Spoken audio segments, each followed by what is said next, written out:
Good evening, everyone. Welcome to the Village of Carpentersville regular board meeting, July 15th, 2025 at 6 p.m. Please call roll. Here. Present. Here. Yep. Here. Here. Here, please stand for the Pledge of Allegiance. I pledge Allegiance to the flag of the United States of America and to the republic for which stands one nation under God, indivisible, with liberty and justice for all. Thank you. All right.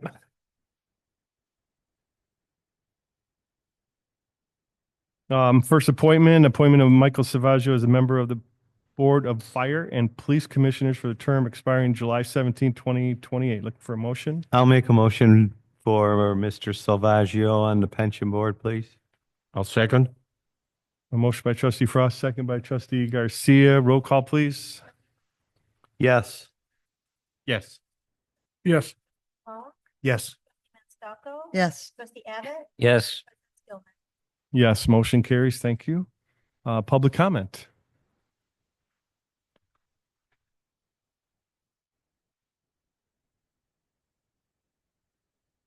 Gary, yeah. Mr. Swick. Thank you. Well, hi, everyone. Hello.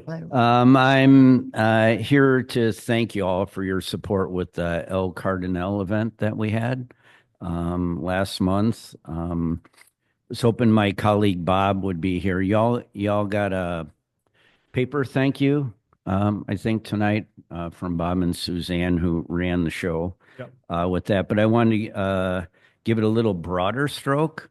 So I want to thank you personally and professionally for supporting stuff that I've done over the years, but Friends of the Fox River as well.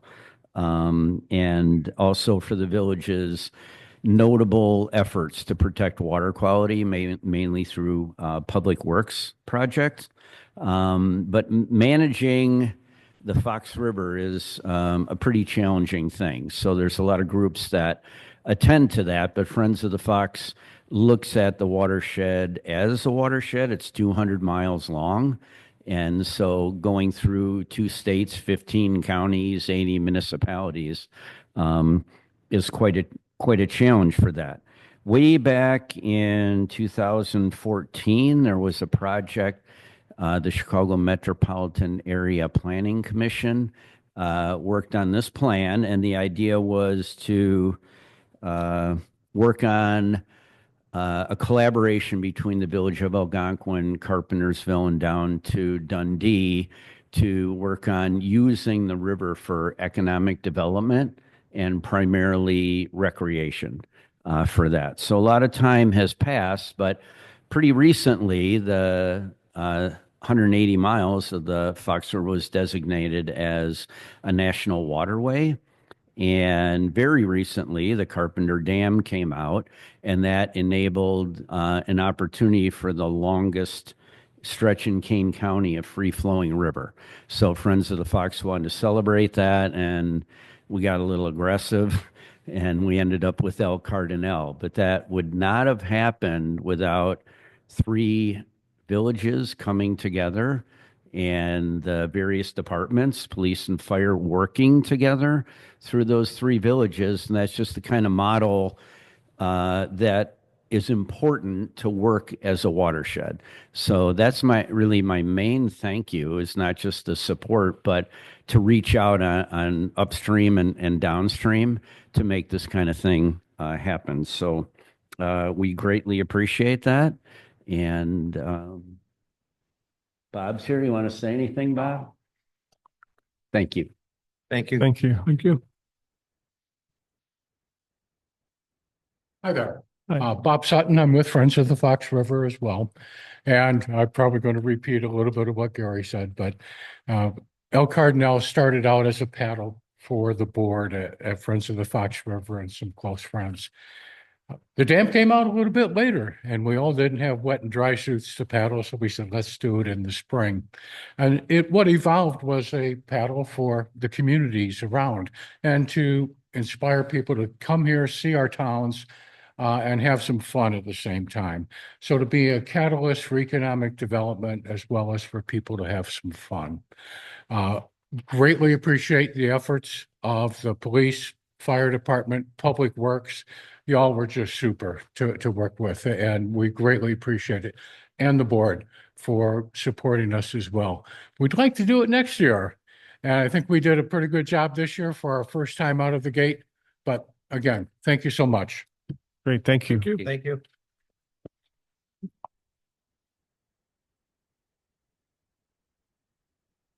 President Skillman, if I may. Can I say They're something? leaving. Oh, okay, they're gone. Okay, next. Mr. Munoz. Munoz at 422 Tulsa Avenue.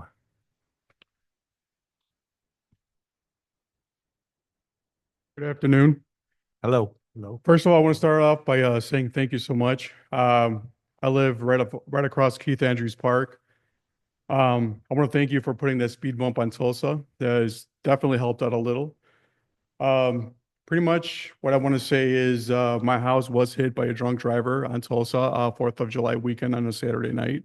Luckily, I didn't have anybody back in my backyard because usually that's where we like to hang out during holidays. I was out on vacation. I got a call at 3 o'clock in the morning. I had to leave early and pretty much go assess the damage.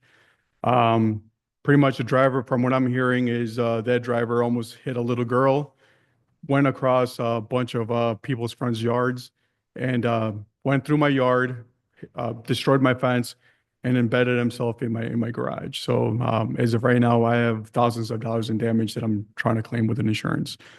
So I guess what I'm trying to say is I really, I guess a suggestion is possibly getting another speed bump on the other side of the park. That speed bump has definitely slowed down drivers going on going that certain way towards Kings Road. Coming the opposite, there is I guess a speed limiter that shows people how fast they're going.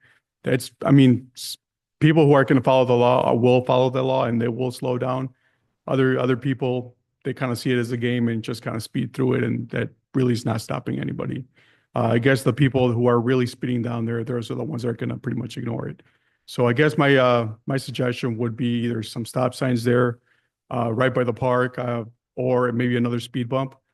I've seen too many kids almost getting ran over by speeding cars right in front of the park. Since I live right in front of it, I see a lot of things that happen in that area.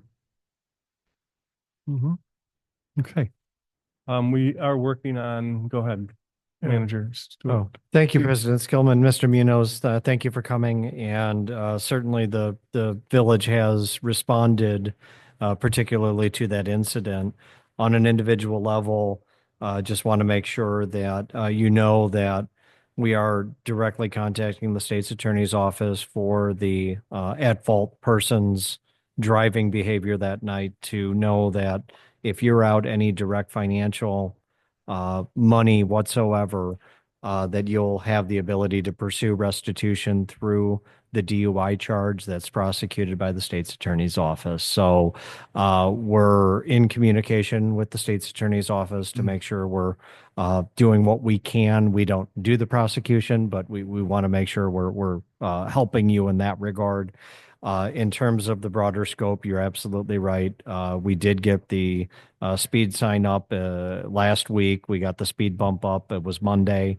At this point, and Assistant Director Zadlowski with our Public Works Department is here, Director Gray with our Public Works Department, Chief Shaver from our Police Department.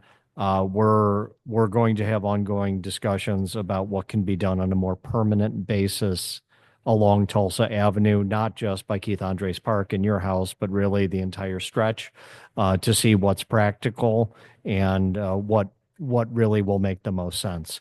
We are going to continue to actively explore those options and come up with some solutions.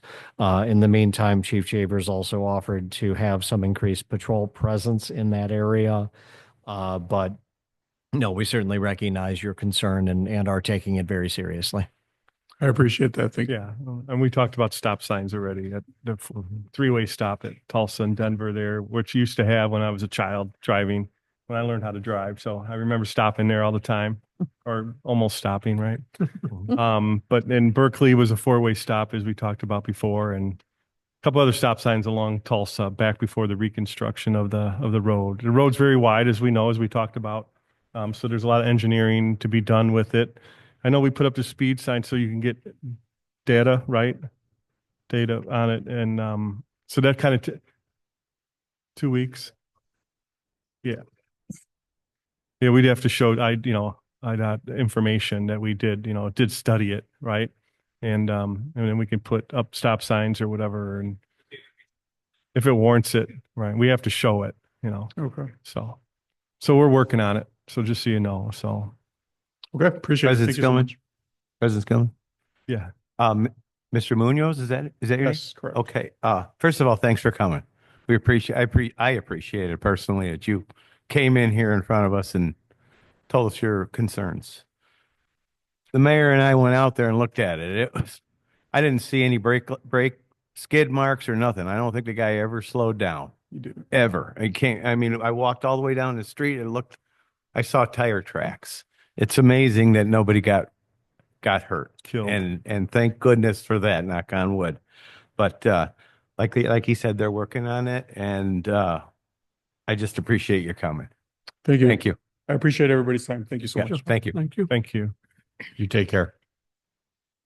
And what'd you have? Ellen, I mean, your sister, yeah. Sign from Patrick Street is only if you're headed south. There's not one if you're headed north. And so yesterday I was out cutting my grass. Some guy raced up Tulsa like he was on a speedway. He just zoomed up there too fast. And then shortly after that, a police officer was sitting out in front, across the street. But maybe if there's a speed sign going north, also that that would slow people down maybe a little bit. The people who follow the rules. Yeah. Slow them down. Right. People who don't. No, it's kind of a joke, right? But yeah, so no, we're working on it. I mean, yeah, I don't know how many, I think we only have a couple. We don't have many signs like that. But, yeah, we're getting the information, so we can take care of it, make it a better and safer. So I'm sorry to interrupt, but could I ask that before you leave, I heard your name's Ellen. Would you be able to provide Assistant Director Zadlowski your contact information just so that we have that? Mr. Munoz, I believe we have yours as well, but if you wouldn't mind just making sure the same person has both of your contact information. Yeah. So just so we have a way to call you and email, just so we can give you updates. Okay. and we already have the lady down the street where her child was almost hit. We have her information, so. All right, good, thank you. Next, Chris Caius. He's not here. Good evening, trustees and Mr. President. Chris Caius, County Board Member, District 23. Just a couple of things from the county that are happening right now. The county has started a smart sprinkler pilot program for water conservation. It's a water conservation initiative. People can receive a free smart sprinkler device in exchange for sharing their water data. It's really for people that are spending a lot on with their irrigation, and this is a countywide. So if they're spending over $400, they qualify, and they can contact Sarah Hinshaw. She's our sustainability manager down in Kane County at 630-208-8665, and I can leave some information too. Also like to announce that we have cooling centers that are available, and there's a list that the county health department has. So during this hot summer weather, and it's getting really hot, you can find that by contacting the county health department anywhere in the county. And then a final reminder on our rental utility assistance homeless prevention program. I had dropped the paperwork off to you earlier. Just a quick reminder that it ends the 31st. and the assistance may include up to 12 months of, just a reminder, 12 months of past due rent and 3 months of future rent, and up to 12 months of overdue utility bills and security deposit assistance. And that's to help folks that might be having temporary trouble. We have this large grant to assist them. And we'd like to make sure that it's a federal grant, so we want to make sure that it goes out and we don't lose it. So they have to have that information in by the 31st. Applications have to be in for the 31st. And you can find that on Kane County Connects. That's our newsletter. Information for that.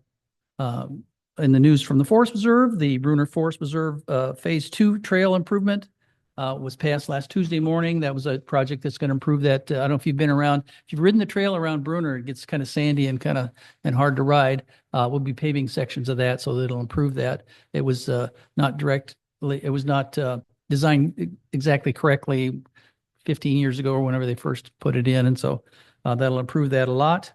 And then also that same morning in the county side, we passed that easement for the Kings Road improvement for the across the Forest Preserve. That's on the Forest Preserve side too, for the wastewater runoff through the Forest Preserve down to the river. So that's gone through the easement.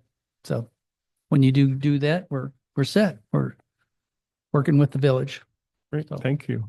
thank you. If I Thanks may, for all you President guys. Skillman, what's Sir. can you please share that rent assist program with the village? Sure. And Sure. also the irrigation program? Could you Sure. also share that with us? Sure. The information. Sure. Should I Thank you. to Karen? Yeah. I'll give it to you when I Please. get a chance. Yeah. Okay. Great. Yeah. I did drop the flyer off. I think I gave everybody a flyer on the rental assistance program. Sorry, I don't have any more with me, but that was earlier, like about a month ago. I just want to remind you because it's coming to an end. Great. Well, thank you guys for all Okay, you do thank for the you. village. Thank you. Okay. Moving along. Consent agenda. All items listed on the consent agenda will be enacted by one motion. There'll be no separate discussion on those items unless the trustee so requests. In that event, the item will be removed from the general order of business and considered in its normal sequence on the agenda. I'd like to motion approval of the consent agenda as presented, item A through P. Okay. I'll second. All right, we have a motion by trustee Garcia, second by trustee Abbott. Roll call, please. Yes. Yes. Yes. Yes. Yes. Yes. Yes, motion carries. Thank you. Okay, we have no old business, new business. Jim, you're up.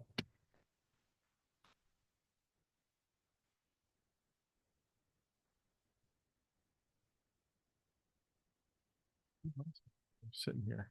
Good evening, everyone. Thank you for having me here tonight to present the annual comprehensive financial report for the village for the year ended December 31st, 2024. Want to thank first Ben and Laura for all of their assistance throughout the audit process. Went very smoothly this year. They were able to answer our questions, get us the information that we needed. We met all of our key deadlines and were able to issue the reports on time. So I want to thank them very much for their professionalism. What I'm going to do tonight is, like I've done the previous few years, I'll go through the annual comprehensive financial report, go through the table of contents just to tell you, give you a high level view of what's in the report. It's a very long report. I'll point out a few highlights in the annual comprehensive financial report, as well as speak briefly on the auditor's communication to the Board of Trustees. Then I'd be happy to answer any questions that you might have. So I will start with the table of contents. And first page on the table of contents, you'll notice basically there's three sections. There's the introductory section, financial section, then the statistical section. So in the intro section, just point out real quick, you guys did receive the Certificate of Achievement for Excellence in Financial Reporting from GFOA for the 11th consecutive year. That was for last year's report, and you're going to submit this year's report as well. After that is the financial section. The independent auditor's report I'll talk about.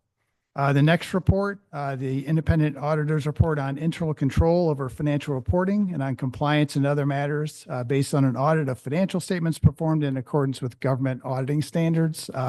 Quite a mouthful. We commonly refer to it as the yellow book, so I may refer to it as that, but I'll touch briefly on that as well as the management discussion and analysis. Talk a little bit also about the general fund balance sheet and income statement too. So the general purpose external financial statements, they start after our opinions. The basic financial statements are what we give our opinion on. So that starts with the government-wide financial statements, the statement of net position and statement of activities. That's your balance sheet and your income statement. So these are the consolidated financial statements of the village. So they're going to have all of the funds, except for the pension funds, consolidated into governmental activities and then business type activities. Governmental activities are all your governmental funds. Business type activities is your water and sewer fund. They have a long-term focus. So they have capital assets, they have long-term debt, and they're similar to corporate financial statements. So if you're comparing apples to apples with a corporation, these would be the financial statements that you would compare them with. Excuse me, President Skillman, Yes. can you hit us with some page numbers? I'm on the very first page of the table of contents. Okie doke. Of the book. It's the Very big good. Big report. booklet. Great. Okay. Thank you. That's great. Fantastic.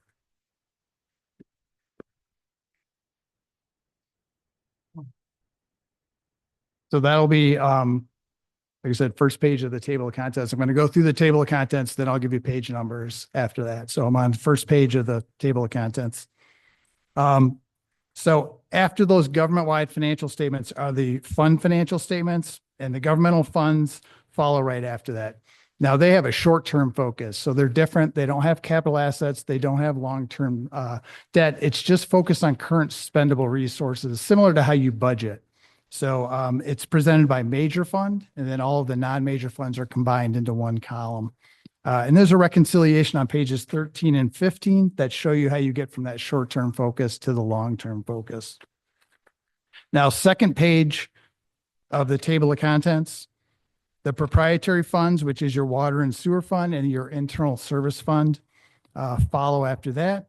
These have the same long-term focus as the government-wide financial statements. They just have a little different format, a little more detail, and there's a statement of cash flows. The fiduciary funds, which are your police and fire pension funds, follow after that, the balance sheet and income statement on pages 21 and 22. So those are the basic financial statements. Notes to financial statements follow right after that. That's on pages 23 through 71. And the notes are basically meant to support the basic financial statements and should be read in conjunction with them. After that then is the required supplementary information, or RSI, I might refer to it as. These present a budget versus actual for your general fund, and then your one major special revenue fund, which is the TIP 3 fund. And then the rest of the information in here is the information on your pension funds and your other post-employment benefit funds or retiree health funds. So the next page of the table of contents then starts the combining an individual fund financial statements and schedules. A lot of great additional detailed and budget versus actual schedules for your governmental, proprietary, and fiduciary funds. And then it will also have combining statements for those non-major governmental funds. And then the last page of the table of contents is the stats section. You'll see there's 5 main sections of the stats section. A lot of 10-year trend information. That's pretty interesting. And also some non-financial information that might be more interesting to the non-accountant. So that's what's in the report. It's a long report. So I just want to give you an overview of what's there. Start on page 1. So this is the independent auditor's report. So these next 2 reports are what we're responsible for. Management's responsible for the rest of the report. Our opinion units, or our opinions are on the first 2 paragraphs on page 1. And we give in the second paragraph, you'll note we In our opinion, the financial statements present fairly in all material respects. The financial statements in accordance with accounting principles generally accepted in the United States of America. So it's considered an unmodified opinion. So that's the highest level of assurance that we can provide to the village. And then on page 3, in the other matters section, on pages 3 and 4, I told you we give an opinion on the basic financial statements. For the other sections of the report, this basically explains what procedures we do with that information. So for the required supplementary information, which is management discussion and analysis, and the RSI section that I just went through, we basically perform some limited procedures on this, but not enough to give an opinion. The supplementary information are those combining an individual fund financial statements and schedules that I noted. We give what we call an in relation to opinion. So in relation to those basic financial statements, they're not materially misstated. And then finally, the other information on page 4 is considered the introductory and stat section. We don't give an opinion on this information. We are required to read it, make sure it's not materially inconsistent or otherwise materially misstated. If it were so, we would ask you to correct that information. If it wasn't corrected, we would communicate that to the board. So that is the independent auditor's report. Very next page on page 5 is the yellow book opinion. So as I said, that's a report on internal control over financial reporting and then on compliance and other matters. So the two things I'll point out here on page 5, that very last paragraph, next to last sentence, basically says, during our audit, we did not identify any deficiencies in internal control that we consider to be material weaknesses. So we had no material weaknesses or significant deficiencies noted in reporting on internal control over financial reporting. And then the very next paragraph on page 6, we'll report on compliance. The very last sentence, you'll note that we had no instances of non-compliance noted. And then a few pages after that on MD&A page 1, this is management discussion and analysis that's prepared by Ben and his staff. Tell you every year, great overview of the financial position of the village, discusses any significant changes or trends that might have occurred. And it has some 2-year comparative data that you can't find elsewhere. So encourage you really to read the MD&A if you want to read one thing in the report. Now I'm going to skip ahead to page 11. And like I said, I'm going to talk about the general fund real quick. Page 11 and 12 is the balance sheet for the governmental funds. So the very first column is the general fund. You'll see the assets on page 11. Then liabilities, deferred inflows, and fund balances are on the very next page. And what I'll point out here, going all the way down to the bottom, the fund balance, this would be your retained earnings. If it was a for-profit corporation, you'll see unassigned, which is basically anything that's not in spendable form, restricted, committed, or assigned. So basically it's just, there's no strings attached. It's money that you can use as you wish. So that is about $20 million. Last year was about $10.3 million. And that's 59% of the 2024 expenditures, or about a 7-month reserve, which is in accordance with your fund balance policy on page 31, which says you should have a minimum of 25% of expenditures. And then on page 14 is the statement of revenues, expenditures, and changes in fund balance. So this is your income statement. And again, the general fund is that very first column. About 2/3 of the way down the page is the excess of revenues over expenditures. And that's about $9.5 million this year. Last year was about $12.4 million. And then after transfers in and out, you'll see that net change in fund balance, or your net income, is about $9.2 million.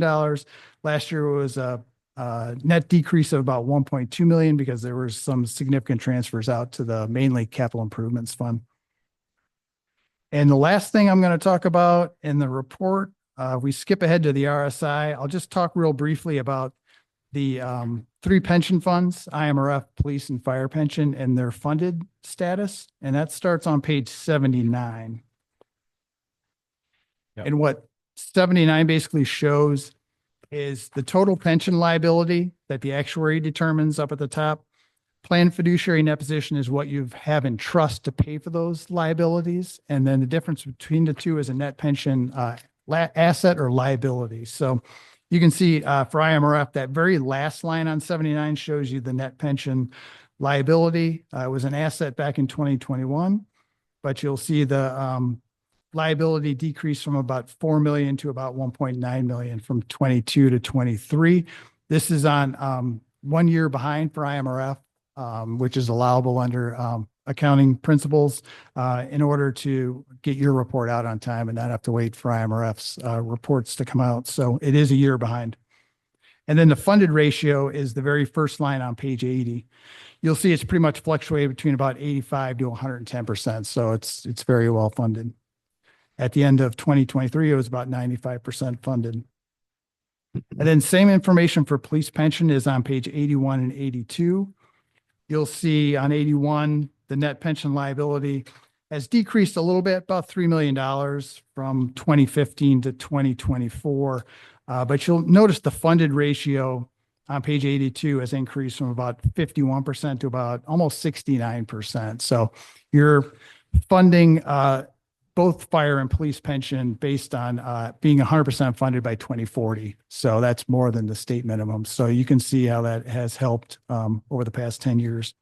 Same thing with fire pension, pretty much mirrors it. The net pension liability, roughly the same, but the funded ratio on page 84 went from about 62 to 76%. So that's all I have on the annual comprehensive financial report. Like I said, I'm going to talk real briefly on the smaller report that I think you have, the auditor's communication to the Board of Trustees. And I'm going to go to the table of contents too here.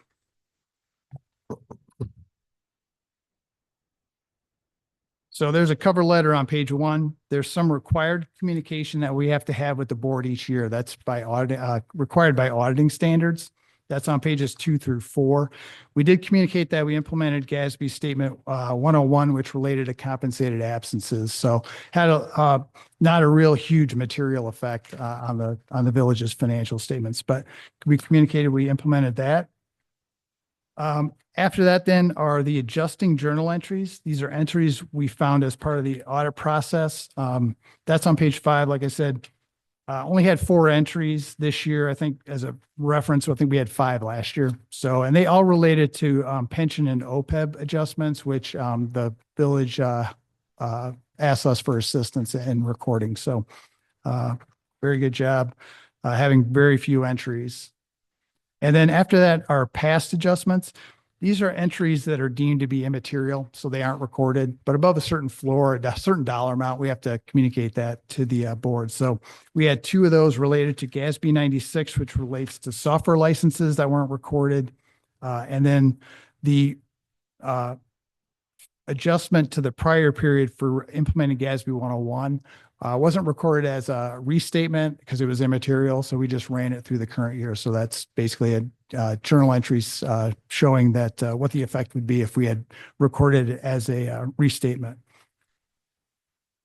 And those both are recorded just on the government-wide financial statements. That's not in your general fund or any of your other funds. That's only at those entity-wide statements. And then finally, communication of deficiencies and internal control.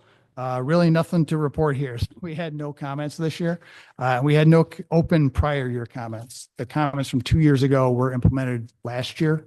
So no comments at all. So overall, great job by Ben and Laurel with the financial statements being ready for us on time and making our life a lot less difficult. So with that, I'd be happy to answer any questions. I will point out first, we did issue a management letter, which is basically one page that states in writing that there were no material weaknesses. There was a single audit because you expended more than $750,000 in federal funds. Again, we had an unmodified opinion on those major funds or those major programs. 2 TIF reports. Again, unmodified opinion on management's compliance with Public Act 85-1142. And then we had to issue an in relation to opinion for the consolidated year-end financial report for GATA, the Grant Accountability and Transparency Act for Illinois. So again, unmodified in relation to opinion there. So those are all the reports we issued, but be happy to answer any questions that the board might have. Any President questions? Skillman, yes. Yes. The bond rating on MDA 14, page 14, does that change? Is it like every 4 years or something like that? Because I see you got 2020 and 2017 on there.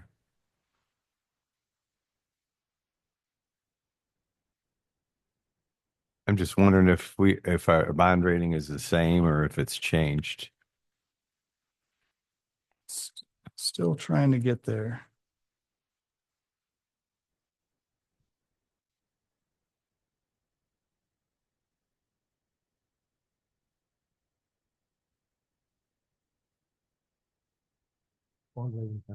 Getting better. It's the same. It's the same. Ben said. So Assistant Manager Mason, I think, do you want to address the question while Mr. Savio is looking? So do they do it like every 4 years or is it just Depends. whenever it comes up?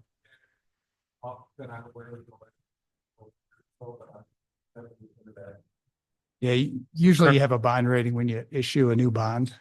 Okay. Otherwise, yeah, there's Yeah, I'm just probably- curious There's because, probably no need to have a. yeah. So double A minus, I guess, right? That's Correct. it. Yep. Okay, all right, good with that. Yep. Thank you. Yeah, typically you'll have a new bond rating if you issue new bonded debt. Okay, thank you.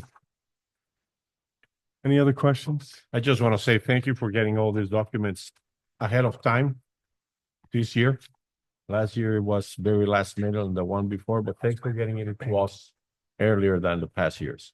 Yeah, no, all the thanks goes to Ben and Laurel. So Yeah. Thank you, Jim. All right. Great. Hopefully see you next year. Yeah. Thank you. Thanks a lot for your time. Thank you to Ben and Laurel. Of course, everybody Mhm. echoes that, I'm sure. Absolutely. So, We will need the motion on item B. item B. Yeah, we're gonna go to B.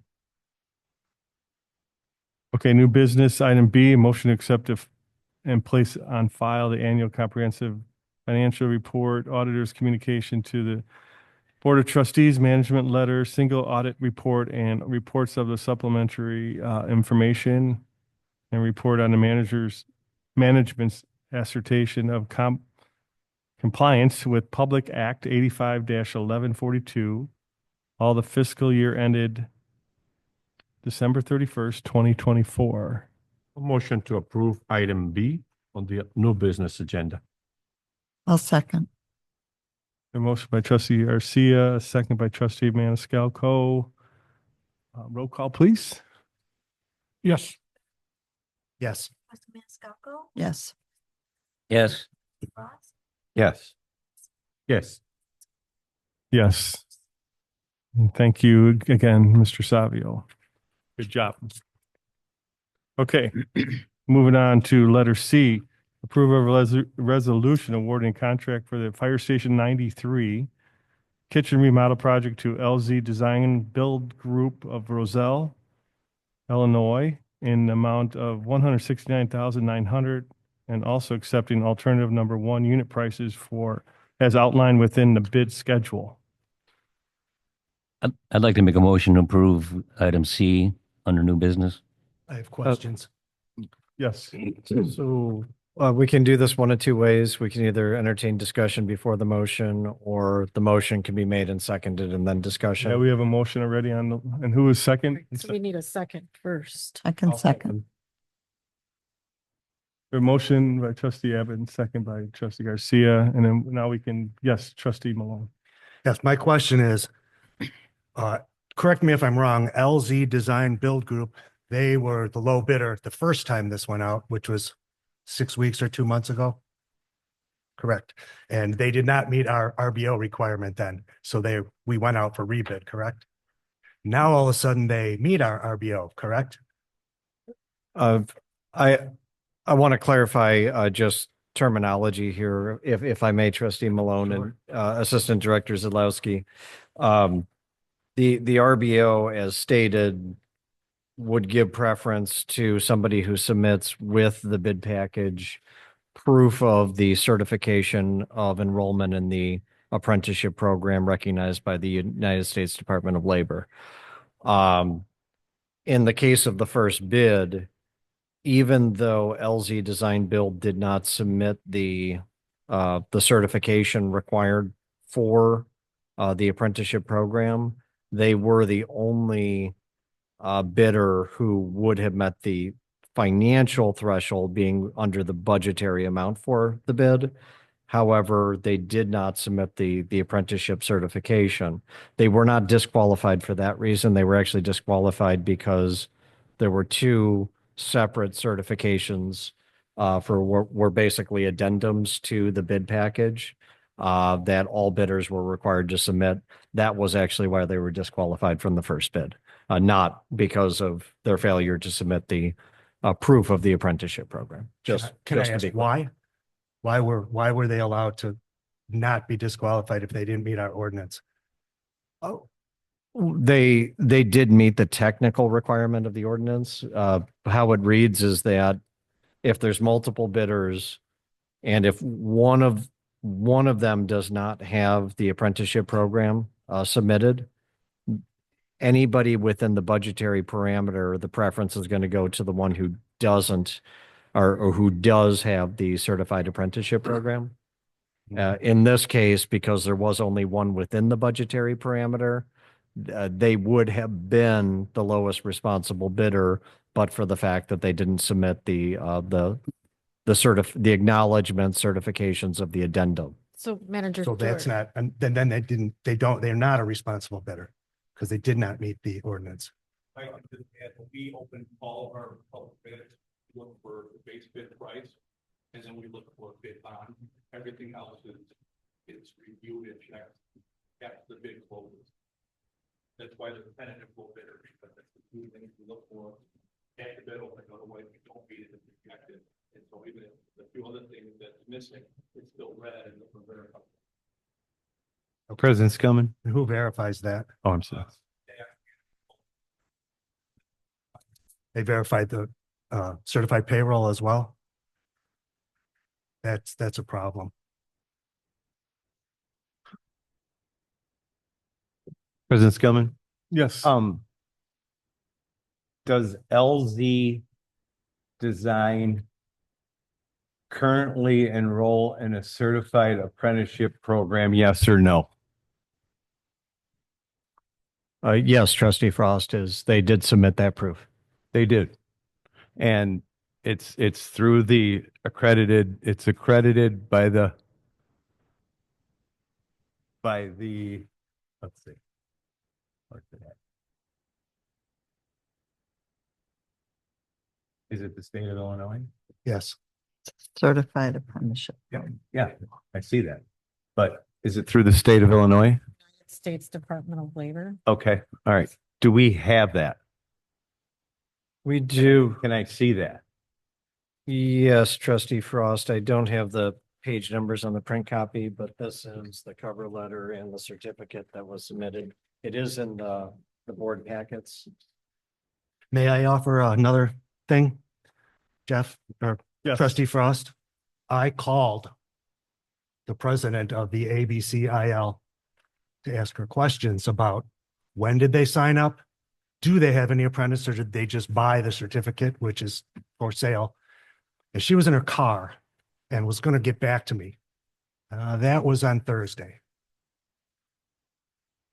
So a simple question from a elected official, they could not answer. And since they're since they're only $50,000, they're $50,000 low. Why? Because they're not paying their people. I'm telling you. I can't prove it, but I will. And I think our firefighters deserve better than a contractor with this much accusations and trouble. I've never got a call about any of our other contractors except this one. And I got this call before they even bid because I was warned they don't pay their people. So I would encourage you all to vote no for our firefighters. Anything else, Trustee Frost? Can we pull this off or because there's been a motion already for more discussion down the road and look into this a little bit more, maybe trustee Malone can get an answer from this person from the Associated Builders and Contractors. Because I'm afraid of what's gonna happen when the work starts. And that's all I'm gonna say. Yeah, we have a motion and a second already. Okay. So you guys, your choices at this point are you can vote in favor or you can deny the motion to award the contract. Thank you. But then that would take four of you. But then you would have to rebid again. But the chances of somebody else rebidding, you bid twice and you got the same three people. Both times there was only one within your budget who Budget's too qualified. low. Sorry, that's how I feel. Budget's too low. And Firefighters deserve better. you would have the ability to put it out for bid a third time to see if you got, They're just gonna bid again. That's all right. That's all right. Let them bid. I'll drag this out for 20 years. I'm not voting for LZ ever. I am sorry. I think our firemen would deserve better. We can't hold them for 20 years. Right. They deserve better. I agree. So procedurally, and I'll defer to Attorney Gibson on this. There is a pending motion and a second, short of a different motion being made at this time.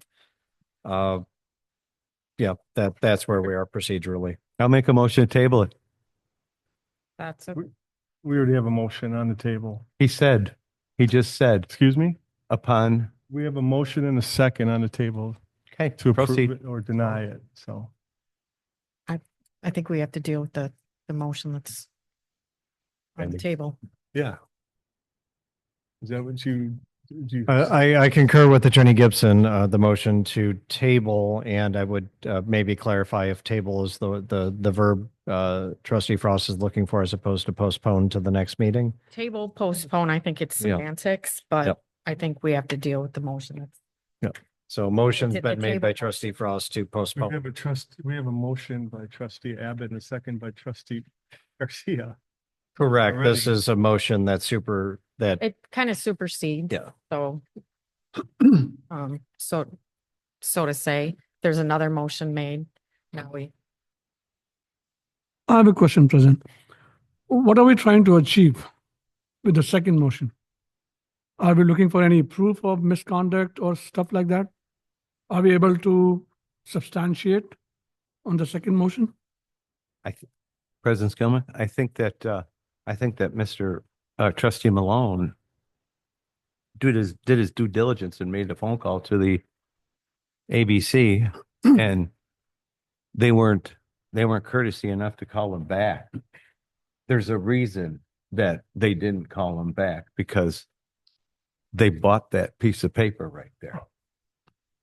And I'm going to tell you that I've dealt with the ABC for 20 years.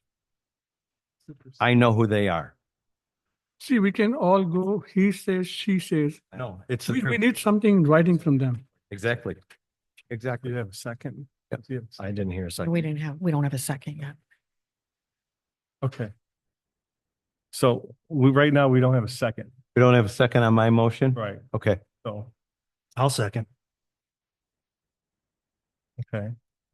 And so that supersedes trustee Abbott. and So that's a trustee- motion to table it? Is that what the motion is? No, was it? For more discussion Right. down the so- road. So And we and can Attorney vote on Gibson that. can Or clarify those. or postpone. So at this point, there's a motion to approve was made initially by Trustee Abbott, seconded by Trustee Garcia. Because Yeah. a motion to postpone has now been made or table. Trustee Frost and Trustee Malone Malone seconded that. Seconded that. So can we They- call the motion to So we table? need to vote. So the vote would first be on the motion to Motion to postpone or postpone. table.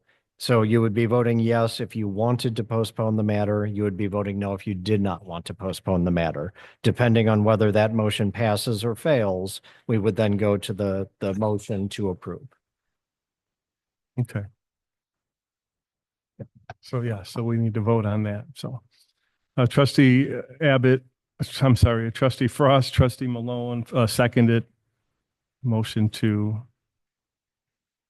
Table or postpone? table at this time. So we need to vote on that.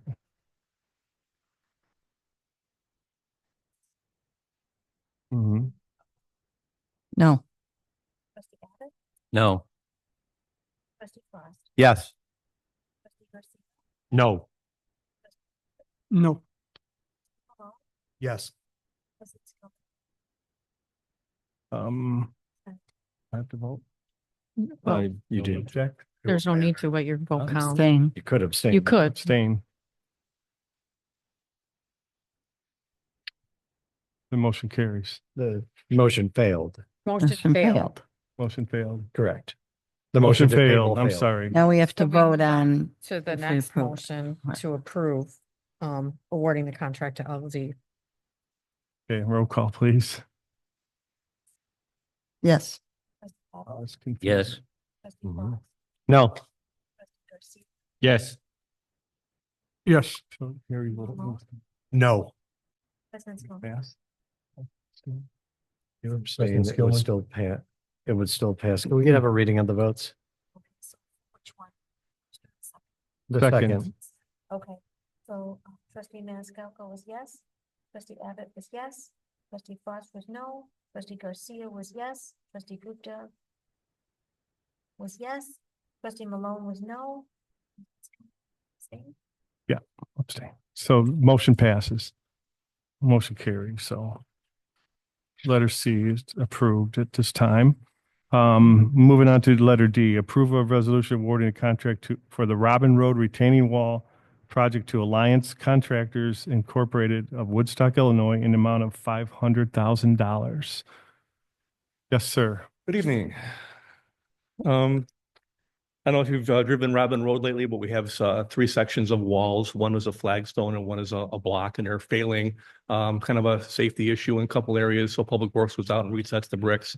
So this project would remove those three areas and put back what we do around the village and parts of town. You've seen with the concrete stamped and painted textured wall. It'll be a much better product. It's $50,000 under budget. Pre-kind of set for next week, and it'll be definitely be done by the end of summer.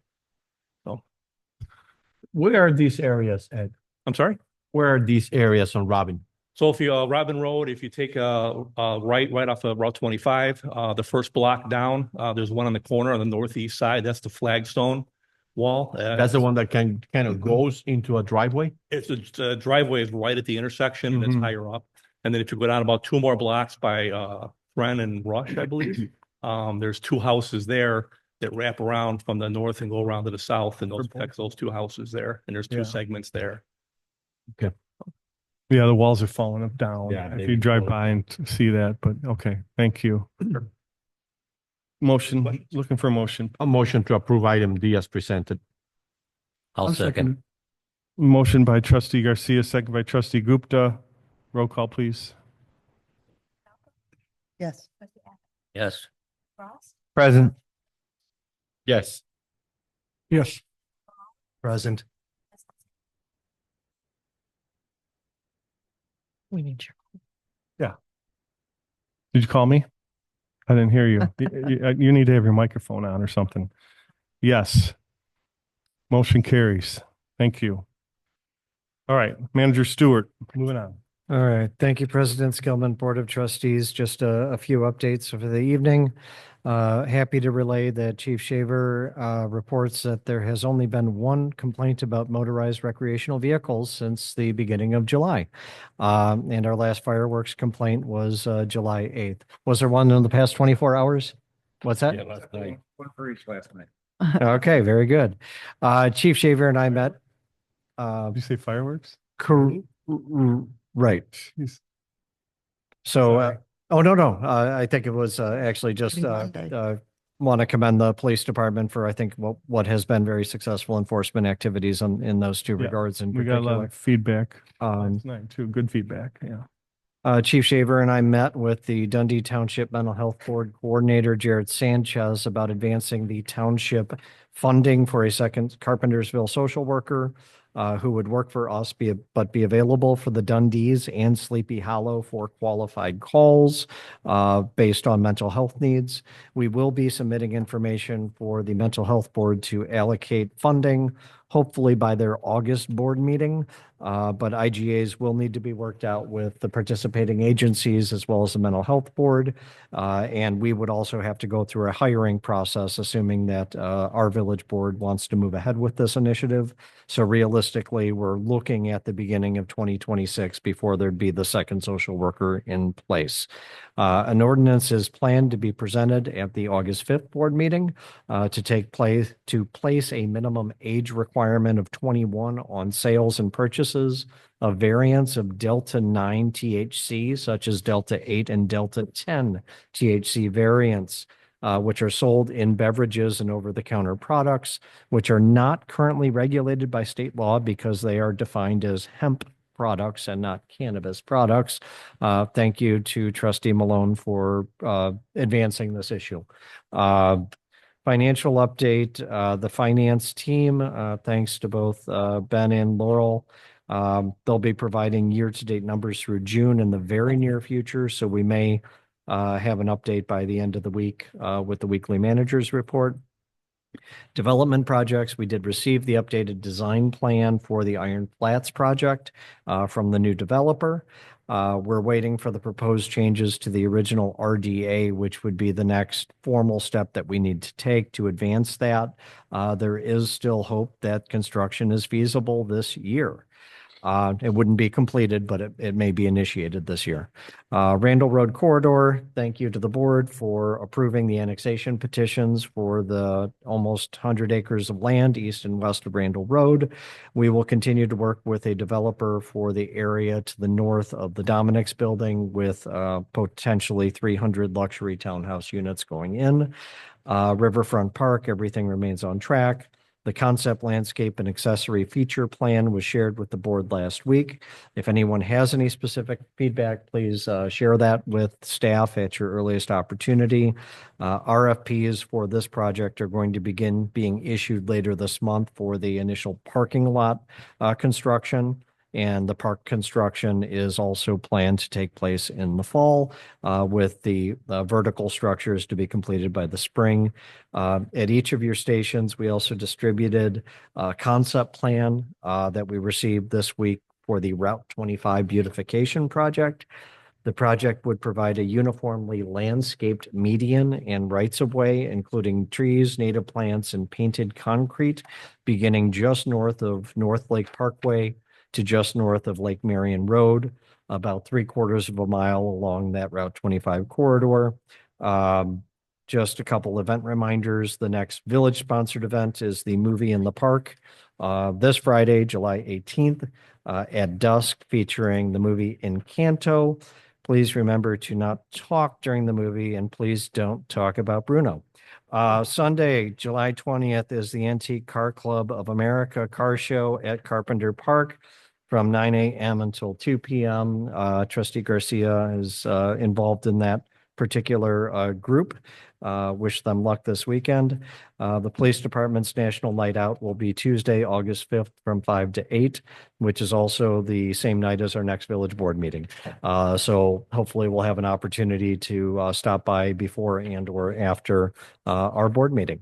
And with that, that is all I had, President Skillman. Thank you. Real quick, Ed, can we change out the signs that are up? Can we get anything about the movie in the park up on the 3 signs? Possibly. I don't know if it might be too late now, but I believe banners have been ordered. Still up for Rotary, so yeah. If we can get those up, maybe people will attend it. And there's like a QR code too on the website for those too. Okay, perfect. Do you know if we have that on social media yet? The movie in the park? I haven't seen anything yet. I'll make sure that Ms. Hyde does get something out tomorrow. I know she had at some point in the past, but it may not have been very recently. So thank you for the reminder. Yeah, thank you. That's it. Any questions, anybody? Trustee Gupta. No. We have nothing. Trustee Frost. Thanks to Mike Salvaggio for stepping up on the pension board. Yeah, thank you. Trustee Maniscalco. I want to thank the board members that showed up to the Kimball Farms Association meeting. They were, pleased with all that's going on in the village. And we're happy to see people come out and for the fire and police as well. Thank you. Trustee Garcia. Yes, I want to thank Ben Mason and his team for a great report on the audit. Also, just to touch on Manager Stewart's comment, the AACA Anti-Car Club of America is having what is called a judge event. That means the vehicles have to achieve X amount of points to receive an award. We start at 400 points, and then they start deducting points from problems that your vehicle may have or errors. Cars got to be as original as possible, if not originally completely. And the event ends at 2 p.m. We have the awards, and hope everybody can come out and look at some old cars that put America on the planet. What was the date of that? Sunday. This Sunday. There is a 1914 Ford that has already registered coming over. That's an old piece of equipment, and it's a Brad. race car, by the way. Brad's age. Perfect. Is that all? Yes, sir. Thank you. Trustee Malone. Manager Stewart had mentioned Iron Flats. So they're gonna, hopefully that we get a developer. Remember, those are all luxury apartments, and they're gonna come here and ask us for millions of dollars. Millions. Just remember, you wouldn't pay $50,000 for our firefighters. So. Trustee Abbott. I just want to thank Gary Swick, Friends of the Fox, for coming in here and recognizing all that we did for him and his organization. And I thought that was very nice. That's it. Yeah, thank you. The biggest audit, thank you to Ben's department. Laurel, obviously, got us through flying colors. So we're very proud of you guys. Thank you. Thank you. With that being said, move on to closed session. Motion to enter the closed session. Motion to enter closed Hold session. on. I have to read this, right? Sorry, yes. I have to officially read it. Semi-annual review of approval of past closed session minutes pursuant to 5 ILCS 120-2C21 and collective negotiations matters pursuant to 5 ILCS 120-2C2. Go ahead. A motion to approve to move to closed session. Motion. Second by Trustee Maniscalco. Yes. Present. Yes. Yes. Yes. Yes. Yes. In the closed session. Thank you.